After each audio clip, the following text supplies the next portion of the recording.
సచ్చిన చేప కన్నా రేటు ఉంది. లేదా 150 200 సచ్చిన రొయ్య కన్నా, లేదా ఎండిన చేపకు రేటు, సచ్చిన చేపకు రేటు, సచ్చిన రొయ్యకు రేటు. నువ్వు చచ్చేవాడన్నా కొంటాడా? 5 రూపాయలకు కొంటాడా? 10 రూపాయలకు కొంటాడా? ఉత్తగా తీసుకపో. ఒక్క మాటతో చెప్పాలంటే నువ్వు చచ్చినా నేను చచ్చినా, చచ్చినాక దున్నపోతు తోలన్న దేనికన్నా పనిచేస్తుంది.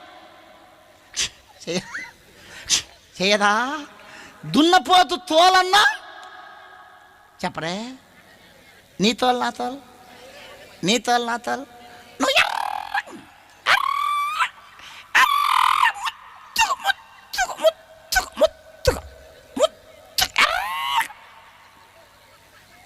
కొంచెం ఎర్రగా ఉంటే కొంచెం అందంగా ఉంటే ఆగారు, కట్లపాలాగా తిరుగుతూ ఉంటారు అర్థం కాడ.